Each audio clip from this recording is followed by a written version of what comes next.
반갑습니다. 붓다의 복과 지혜입니다. 가난 해탈법은 더 나은 미래를 향한 새로운 시작이란 주제로 여러분을 환영합니다. 이 영상에서는 우리의 삶에 불행하게도 존재하는 가난이라는 어려움을 극복하기 위한 다양한 전략과 방법을 살펴보겠습니다. 가난이라는 상황은 다양한 이유와 복잡한 상황에서 비롯될 수 있습니다. 그러나 이를 이해하고 그 원인에 대해 생각하며 새로운 시작을 위한 길을 찾아 나가는 것이 중요합니다. 첫 번째 부분에서는 가난의 원인과 그에 대한 이해를 살펴보겠습니다. 그리고 두 번째로는 자기 개발과 교육이 가난 탈출의 핵심 역할을 어떻게 하는지에 대해 알아볼 것입니다. 마지막으로는 금전 관리와 자원의 효율적인 활용이 어떻게 미래를 개선하고 가난에서 벗어날 수 있는지에 대해 다뤄볼 것입니다. 이 영상을 통해 여러분께서는 자신의 상황을 더 잘 이해하고 긍정적인 변화를 위한 첫걸음을 내디딜 수 있을 것입니다. 함께 이 여정에 동참하여 가난 해탈법을 찾아 더 나은 미래로 향해 함께 나아가 볼까요?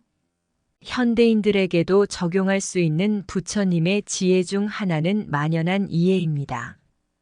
옛날 부처님은 한 마을을 거닐던 중 한 사람을 만납니다. 이 사람은 극심한 가난 속에서 살아가고 있었습니다. 부처님은 그를 보고 불쌍해하며 내가 왜 이렇게 가난한지 나에게 말해봐라고 말했습니다. 그 사람은 자신의 과거를 얘기하기 시작했습니다. 부처님, 나는 항상 더 많은 것을 원하고 더 많은 것을 얻기 위해 노력해왔습니다. 하지만 무엇을 해도 더 이상 부자가 되지 못하고 가난한 삶을 살아가고 있어요. 부처님은 천천히 고개를 숙이며 말했습니다. 가난은 단지 물질적 부족뿐만이 아닙니다. 만약 내가 가진 것에 대해 만족할 수 없다면 어떠한 부와도 충분하지 않을 것입니다. 첫 번째로, 어느 날 부처님은 자신의 제자들과 함께 마을에 다니며 가난한 이웃들을 돕고 있었습니다. 그때 부처님의 제자 중 한 명이 그에게 다가와 말했습니다. 선생님, 이해가 안 가는데요. 왜 몇몇 사람들은 늘 가난한 삶을 살아가야 하는 걸까요? 부처님은 얼굴을 가볍게 웃으며 제자에게 돌아와 함께 걷기를 제안했습니다. 함께 길을 걸으며 부처님은 가난의 원인과 중요성에 대한 지혜를 나누었습니다. 제자야, 우리는 가난을 오직 경제적인 측면에서만 볼 때가 많아요. 그러나 가난은 종종 마음속의 사회적인 제약과 상호작용에서 비롯될 때가 많답니다. 예를 들어 이웃 사이에 부러움과 시기심이 끼어들면 그것이 사회적인 갈등을 일으키고 자연스럽게 가난의 연속으로 이어지게 돼요. 그리고 부처님은 한 가게 앞에서 서성이는 빈곤한 노인을 가리켰습니다. 이 노인은 경제적으로 제한되어 있을지도 모르지만 그의 마음은 더 큰 부자일지도 몰라요. 그가 가진 적은 것에도 만족하며 자신의 현재 상황을 정확히 파악하고 받아들인다면 가난이라는 벽을 허물고 더 나은 삶을 찾을 수 있을 거예요. 만일 당신의 손에 소유가 없다면 마음에도 소유가 없을 것이다. 가난은 물질적으로 부족할 때뿐만 아니라 마음속의 탐욕과 불만에서도 나타납니다. 자신의 현재를 충분히 이해하고 받아들인다면 그 순간부터 풍요로운 삶이 시작됩니다. 사회적인 제약과 비교심을 버리고 자신의 가치를 깨달으면 가난은 더 이상 감춰질 수 없게 됩니다. 소소한 것에 감사하며 살면 모든 것이 충분한 것으로 느껴질 것이다. 자신의 마음이 부자라면 어떠한 외부적인 가난도 그 마음을 훔칠 수 없을 것이다. 불만과 탐욕의 마음은 끝이 없다. 만족과 차분한 마음으로 가난을 극복할 수 있다. 물질적인 풍요가 아닌 내면의 평화가 진정한 부의 시작이다. 가난은 자신의 마음이 부족하다고 느낄 때 생긴다. 마음이 풍부하다면 어떤 상황에서도 풍요로운 삶을 살 수 있다. 가난은 외부에서 오는 것이 아니라 마음속의 태도에서 비롯된다. 마음의 부유함이 진정한 풍요의 시작이다. 두 번째로, 어느 날 부처님은 자신의 제자들에게 교육의 중요성에 대해 이야기하셨습니다. 그때 부처님의 제자 중 한 명이 자기 개발에 대한 궁금증을 나눴습니다. 부처님은 웃음을 지으며 이야기를 시작했습니다. 제자야, 교육은 마치 자신을 꾸미는 보석 같아요.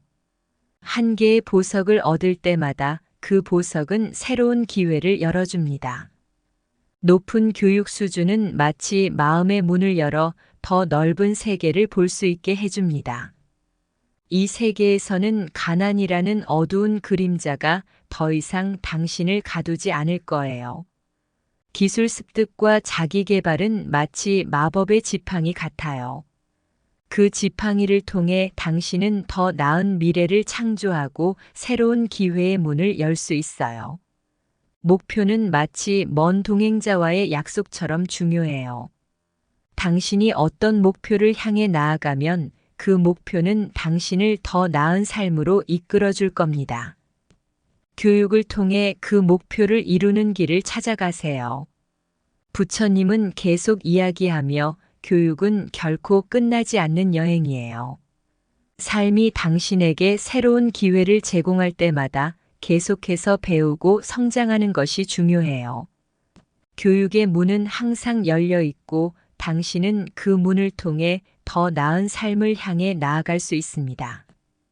교육은 마음의 문을 열고 그 문을 통해 세상의 미묘한 아름다움을 발견하는 열쇠이다.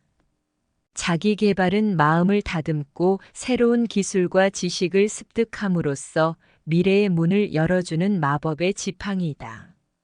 목표는 먼 여행의 동반자이며 그 길에서 교육은 우리를 새로운 세계로 안내하는 길잡이이다. 교육은 삶의 지속적인 여행이며 그 여정에서 우리는 계속해서 성장하고 발전한다. 미래를 위한 계획은 마치 꽃의 씨앗이다. 교육은 그 씨앗을 심어 새로운 꽃을 피우는 데 도움이 된다. 지혜는 교육에서 비롯되며 그 지혜는 우리가 가난에서 벗어나는 열쇠이다. 자기 개발은 마음의 정화와 함께 성취의 길을 열어주는 길잡이이다. 목표를 향해 나아가는 노력은 마치 산에 오르는 것과 같다. 그 정상에서는 더 넓은 시야가 펼쳐진다. 교육은 삶의 무한한 가능성을 탐험하는 모험의 여정이다. 목표는 먼 곳에 있지만 교육은 그 길을 밝히고 나아갈 힘을 주는 등대이다. 세 번째로, 어느 날 부처님은 돈과 자원을 관리하는 중요성에 대해 이야기하면서 부자와 가난한 사람 간의 차이를 살펴보자고 제자들에게 제안했습니다. 부처님은 어느 부자와 가난한 사람이 함께 길을 걷고 있는 모습을 발견했습니다. 부자는 돈을 관리하면서도 눈에 띄게 행복해 보였고 가난한 사람은 불만스러운 표정을 지으며 걷고 있었습니다. 부처님은 웃음을 참지 못하고 말했습니다. 제자들아, 돈은 마치 물과 같아요. 너무 많이 모이면 썩어버리고 너무 적으면 마음도 씁쓸해져요. 중요한 건 지혜롭게 사용하는 것이죠. 예산 편성은 마치 마음의 정화와 같다. 정리된 예산은 삶의 조화와 안정성을 가져다 준다. 적절한 투자는 마치 선한 행동과 같다. 그 결과는 시간이 지남에 따라 커져 나중에 큰 보상을 가져다 준다. 금융 계획은 마치 나무를 심고 키우는 것과 같다. 처음에는 작지만 성장하면서 풍성한 열매를 맺어준다. 재정 안정성은 마치 안정된 정신과 같다. 적절한 투자와 계획을 통해 얻어지며 그 안에서 평온함을 느낄 수 있다. 가난 탈출은 마치 길게 여행하는 것과 같다. 실질적인 경제적 전략과 자원의 효과적인 활용이 필요하다. 부처님은 덧붙여 이야기했습니다. 돈을 쓰는 것도 마음을 채우는 것과 비슷해요. 그게 당신과 주변 사람들에게 얼마나 큰 영향을 미치는지 항상 생각하세요. 예산은 마음의 정화와 같아요. 정리된 예산은 삶을 조화롭게 만들어줍니다. 적절한 투자는 선한 행동과 같아요. 처음에는 작지만 시간이 흐를수록 큰 보상을 가져다 줍니다.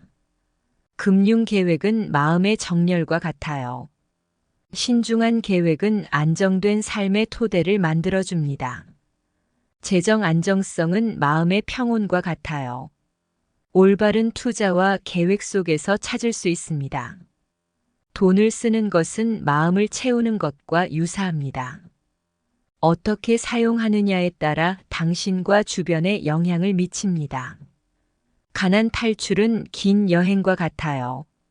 실질적인 경제 전략과 자원의 현명한 활용이 필요합니다.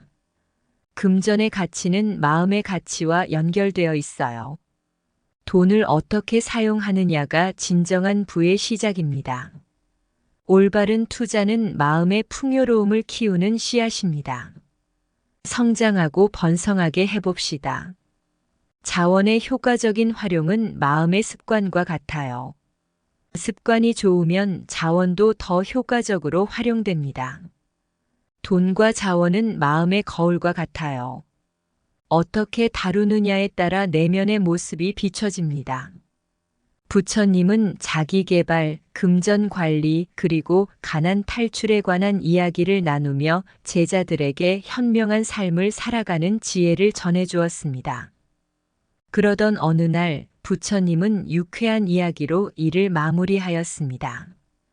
어느 날 부처님은 마을에 놀러온 어린 아이들에게 물었습니다. 너희 중에 누가 돈을 가장 많이 가지고 있느냐? 어린이들은 서로 눈치를 주며 소리쳤습니다. 제가 돈을 가장 많이 가지고 있어요. 부처님은 웃으며 한 소년에게 다가가셨습니다. 정말로 많은 돈을 가지고 있구나. 그럼 그 돈을 어떻게 사용할 것이냐? 소년은 고민하다가 대답했습니다. 아무래도 새로운 비디오 게임을 사야겠죠. 그때 부처님은 깊은 생각에 잠긴 듯한 표정으로 말했습니다. 비디오 게임은 즐거움을 주지만 그것이 진정한 풍요와 만족을 가져다 줄까요? 그 말에 소녀는 어린 아이다운 궁금한 눈으로 부처님을 바라보았습니다. 부처님은 또다시 웃으며 이야기를 이어갔습니다. 돈을 사용하는 것도 중요하지만 그것이 자신과 주변에 긍정적인 영향을 미치게 하려면 현명하게 사용하는 것이 필요해요. 자기 개발과 목표 설정, 그리고 돈과 자원의 관리는 단순한 즐거움을 넘어서 우리 삶을 더 의미 있게 만들어줄 수 있어요. 어린이들은 부처님의 이야기에 깊이 생각하며 미소를 지었습니다. 부처님은 언제나 유쾌함과 지혜로운 가르침을 선사해 주셨습니다. 가난의 그림자, 불안한 밤, 부처의 가르침이 불을 밝혀냅니다. 교육의 등불, 지혜의 꽃향기, 현대인의 길을 비춰냅니다. 예산의 축소와 관리의 미덕, 마음의 정화를 일깨워줍니다. 지식의 꽃을 피우고 성장의 나무, 부처의 가르침, 삶에 필요한 수표. 자기 개발의 나무, 풍요의 열매, 현대인의 마음을 향해 피어납니다. 금전의 도전, 자산의 신중, 부처의 지혜, 나아가는 길의 총알. 영리한 투자와 재정의 평온, 금융의 물결을 안정의 바다로 바꿉니다. 가난을 떠나 실현된 목표, 부처의 가르침, 풍요의 미소로. 현대인의 길, 부처의 약속, 교육과 지혜의 여행을 떠나보죠. 부처의 뜻, 우리의 길, 가난 해탈법, 삶을 밝히는 행복의 문. 이상 붓다의 복과 지혜였습니다. 오늘도 풍요한 날 되세요. 구독과 좋아요는 붓다의 복과 지혜에 큰 힘이 됩니다.